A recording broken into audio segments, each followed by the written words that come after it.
चरमराई हुई है उसमें पहले जान डालने की कोशिश की जाएगी और उसके बाद उसे दौड़ाने की कोशिश जो है वो की जाएगी। इसके अलावा यदि जिस तरह से जो बजट पेश होना है 11 बजे बजट पेश होगा और साथ ही साथ क्या कुछ सौगातें होगी ये फिलहाल देखने वाली बात होगी। चर्चा लगातार जारी रहेगी, लेकिन यहाँ रुकेंगे एक छोटे से ब्रेक के लिए।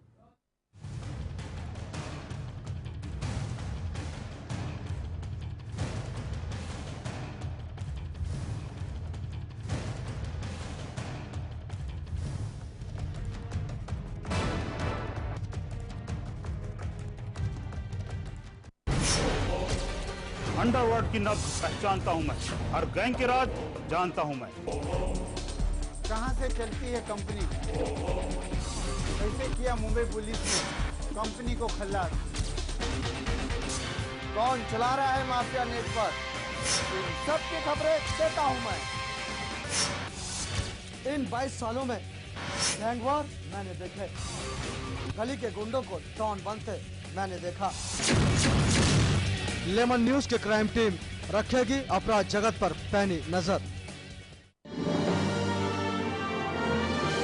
Global advertisers scaling new heights in outdoor media. इसके बाद एक बार फिर आप सभी का स्वागत है मुद्दे की बात में। सवाल भारतीयता और अमेरिकी न्यायिक प्रक्रिया का नहीं है। आपस के डिफरेंसेस की वजह से एक व्यक्ति कांग्रेस के पास चला गया और एक उसके विरोध में चला गया। सलमान जी ये तो हमें कुछ बोलने नहीं दे रहे।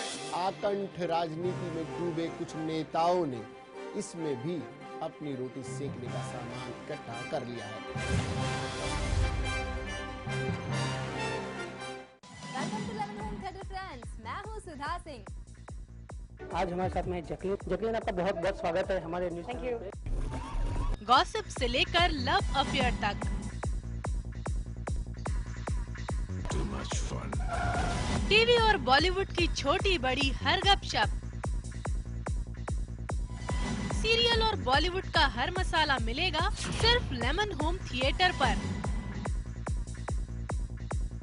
रोजाना दोपहर 3:27 पर सिर्फ लेमन न्यूज पर। मार्केट समझना नहीं है कोई रॉकेट साइंस, लॉजिकल होते हैं इसके लोज और हाइज।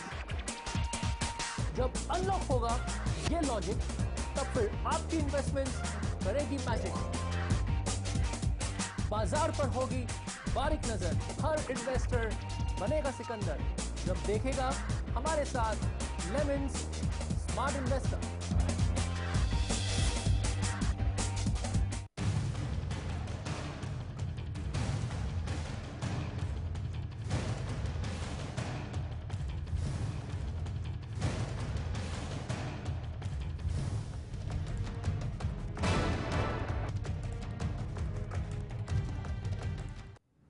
ब्रेक के बाद आप सबका फिर एक बार स्वागत है। लगातार चर्चा जारी है कि बजट में क्या कुछ खास हो सकता है, क्या कुछ निकल कर सामने आ सकता है।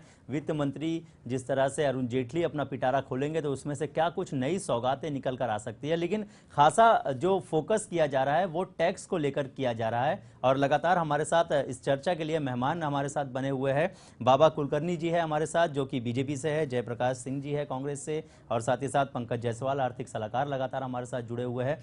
पंकज जी, जानना चाहेंगे कि टैक्स में यदि बदलाव किया जाए तो क्या फायदा हो सकता है? टैक्स में बदलाव से गवर्नमेंट की इनकम तो होता है जी, लेकिन जो 2 लाख से 5 लाख का एक पब्लिक में मैसेज गया था कि गवर्नमेंट 2 लाख से 5 लाख तक वो टैक्स का एग्जेम्पशन का लिमिट बढ़ाएगी जी। मुझे नहीं लगता कि 2 से 5 करेगी, 2 से 2.5 करेगी, क्योंकि केलकर कमेटी की जो रिपोर्ट थी जी, और इस बार जो फिजिकल डेफिसिट का उन्होंने इकोनॉमिक सर्वे में दिया कि बहुत ज़्यादा घाटा बढ़ने वाला है, तो बहुत ज़्यादा राहत की उम्मीद नहीं है।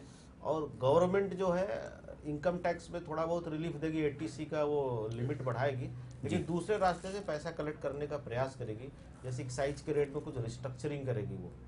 और बहुत सारे ऐसे सेक्टर हैं जिसमें टैक्स बढ़ाएगी। सर्विस टैक्स तो ऑलरेडी वाइड स्कोप है, नेगेटिव कॉन्सेप्ट है कि नेगेटिव लिस्ट है। इसके अलावा सारे सर्विसेज तो टैक्सेबल है ही सर्विस टैक्स में, तो सर्विस टैक्स में ज़्यादा स्कोप नहीं है। हाँ, IT सेक्टर पे सर्विस टैक्स में कुछ रिलीफ देने की उम्मीद है। तो टैक्स को रिस्ट्रक्चर करके बहुत ज़्यादा इनकम तो नहीं होगा, इसलिए हमको नहीं लगता है कि टैक्स से गवर्नमेंट की इनकम बढ़ाने का प्लान ये सरकार करेगी भी तो उसको बहुत ज़्यादा इनकम नहीं होगा, वो सब्सिडी पर अटैक करेगी। और गुड गवर्नेंस पे अटैक करेगी, जहां से वो अपना बजटेड एक्सपेंडिचर का अमाउंट कम कर सकती है, जहां से वो वेतन खाता या बहुत सारे जो खर्चे हैं खर्चों के अमाउंट को कम कर सकती है। क्योंकि फिजिकल डेफिसिट का दो पार्ट होता है, एक तो रेवेन्यू इनकम का पार्ट होता है और एक्सपेंडिचर का पार्ट होता है। तो गवर्नमेंट को मालूम है कि हम सर्विस टैक्स में बहुत ज़्यादा अमेंडमेंट कर नहीं सकते, क्योंकि नेगेटिव लिस्ट के बाद सारी सर्विसेज टैक्सेबल हो गई है और 12.36 ऑलरेडी हाई रेट है और बहुत सी इंडस्ट्री डिमांड कर रही है कि भाई सर्विस टैक्स में थोड़ा रिलीफ दो। तो सर्विस टैक्स के सेक्टर में बहुत ज़्यादा कर नहीं सकते, उद्योग जो बहुत निराश है, एक्साइज के फील्ड में बहुत कुछ कर नहीं सकते।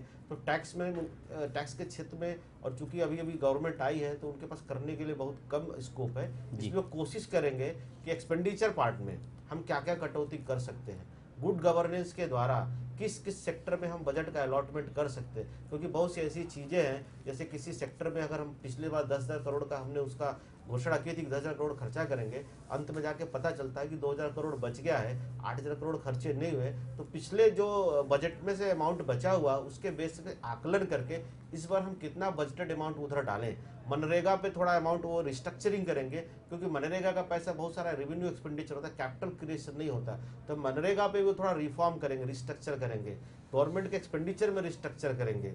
उसके अलावा गुड गवर्नेंस के द्वारा बहुत से खर्चों को प्रभावित है उस पर लागू करके उसमें बचत करने की कोशिश करेंगे। टैक्स से बहुत ज्यादा रेवेन्यू बढ़ाने की कोशिश सरकार नहीं करेगी, क्योंकि उसको मालूम है कि इस मोर्चे पर पी चिदम्बरम ने ऑलरेडी बहुत कुछ कर दिया है। जी बाबा जी क्या कहेंगे, क्योंकि यदि आम जनता की बात की जाए, मिडिल क्लास जो लोग होते हैं उनकी उम्मीदें यही होती है कि टैक्स में कुछ छूट मिल जाए, उन्हें कुछ राहत मिल जाए। ऐसे में क्या राहत मिल पाएगी? ये देखिए, हमारे इसमें 3 वर्ग हमारे देश में है। एक बिल्कुल गरीब लोग हैं जी, एक मध्यम वर्गीय है और एक हाई फाई क्वालिटी के लोग हैं, हाई फाई में भी। इसमें जो आपके पहले जो एपिसोड में हो गया अपना जो, उसमें हमने गरीबों के लिए बाद में चर्चा की जी, कि अनाज के भाव के बारे में जी, कपड़े के बारे में, उनके रहन सहन के बारे में। अभी इसमें दूसरा जो है ना, ये बजट का दूसरा जो भाग है कि हम जब ATC के अंतर्गत इनकम टैक्स में कितनी बढ़ोतरी कर रहे हैं, लाख से 1.5 लाख जा रहे, 2 लाख जा रहे, 2.5 लाख जा रहे। सामान्य आदमी जो मिडिल क्लास वर्ग है उसकी नजर उसके ऊपर टिकी हुई है कि इसमें सरकार क्या काम कर रही है। दो तरह के उपयोग इस बजट में है कि एक तो उसके आने वाले तुरंत फायदे और उसका परिणाम जो 5 साल में, 3 साल में, 4 साल में दिखाई देने वाले फायदे।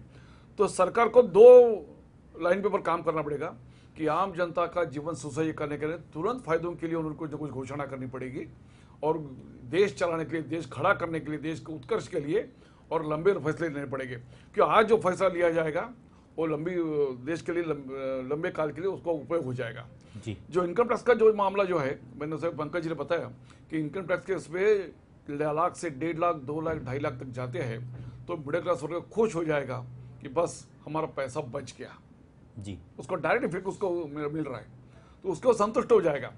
लेकिन वो जब नहीं होता है तो महंगाई के बारे में चर्चा शुरू हो जाती है और सरकार के बारे में अपचर्चा शुरू हो जाती है।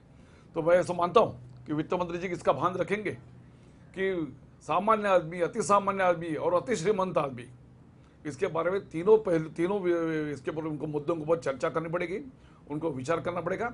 और मेरे को विश्वास है, मुझे विश्वास है कि अरुण जेटली जी इसके बारे में एकदम अभ्यास वृत्ति है और अध्ययन कर रहे हैं, उन्होंने पूरा उनका अभ्यास है और इस विषय में वो तीनों वर्गों को न्याय देंगे ऐसा मेरे को लग रहा है जी।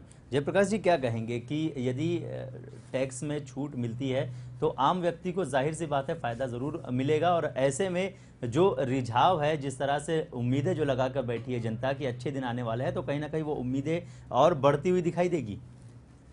सही बात है, लेकिन पहले मैं हमारे मित्र बाबा कुलकर्णी जी जो बताए थे कि पहली सरकार थी हमारा क्या, इनको याद नहीं होगा या भूल गए होंगे कि जब इनकी भी पहली सरकार आई थी माननीय अटल बिहारी वाजपेयी जी के टाइम पर, तो बंगारू लक्ष्मण जी यही बोल रहे थे कि हमारा क्या, वो सबने टीवी में देखा था, जो 1 लाख रुपया घूस लेते हुए पकड़े गए थे। येदियुरप्पा जी को सबने देखा, जिसको साथ में लेके चल रहे हैं, जुटे हुए थे कि बस आरोप लगा रहे हैं, ये आरोप मत लगाइए। आप जो कह रहे हैं उसको कहिए, समझ आ गया कोर्ट का 2 तरह का चेहरा मत रखिए। बंगारा जी का छोड़ दिए, सोनिया गांधी और राहुल गांधी जी को भी समझ आ गया कोर्ट का, इसके बारे में सोचिए। आज आपने क्या किया है, की बात है, आपने क्या किया है, सबसे बड़ी बात है कल संसद में। चलिए जयप्रकाश जी, बाबा कुलकर्णी जी जयप्रकाश जी, जयप्रकाश जी, बाबा कुलकर्णी जी, हम चर्चा के लिए, हम यहाँ पर चर्चा के लिए बैठे हैं। बहस खैर हम फिर थोड़ी देर में करेंगे। बाबा कुलकर्णी जी मेरी बात सुनिए, और साथ ही साथ जयप्रकाश जी मेरी बात सुनिए। यदि आप लोग नहीं सुनेंगे तो मुझे आपकी वॉल्यूम डाउन करनी होगी। देखिए, चर्चा हम कर रहे हैं कि आखिर जनता को क्या कुछ मिलने वाला है, लेकिन जहां तक बाकी जी बाकी चीजों पर जी जयप्रकाश जी, जयप्रकाश जी और साथ ही साथ बाबा जी, अटल जी की सरकार में अटल जी के कुलकर्णी जी ने चर्चा किया कि हमारा क्या जी। चलिए, बहस हम खैर, आपकी सरकार थी तो वही काम करती थी। देखिए जयप्रकाश जी और साथ ही साथ बाबा कुलकर्णी जी, बहस हम फिर कभी करेंगे। फिलहाल हम बैठे हैं कि आखिर बजट में क्या कुछ मिलने वाला है जी। बजट पर चर्चा करें, क्योंकि लोग जो है वो उम्मीद लगाए बैठे हैं कि आखिरकार क्या कुछ उनको फायदा मिलने वाला है। खैर हम बहस, अच्छे दिन के लिए चलिए सिचुएशन कंट्रोल के बाहर जा रहा है। हम आपको एक बार दिखाते हैं, ग्राफिक्स प्लेट के माध्यम से हम आपको दिखाते हैं कि आखिर क्या कुछ चीजें सस्ती और क्या कुछ चीजें महंगी हो सकती है, क्या कुछ उम्मीदें जताई जा रही है। आम व्यक्ति की यदि बात की जाए तो क्या उन्हें राहत मिल सकती है, ग्राफिक प्लेट के माध्यम से हम आपको दिखाने की कोशिश करते हैं।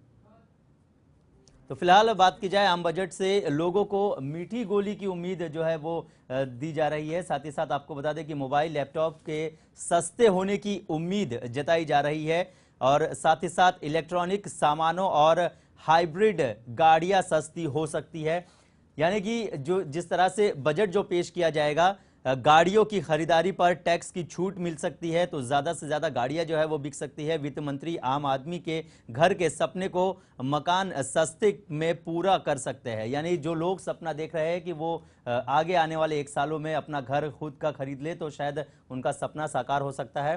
साथ ही साथ आपको बता दें कि कंस्ट्रक्शन प्रोजेक्ट के लिए टैक्स में छूट देकर मकान के सपने को फिर जो है पूरा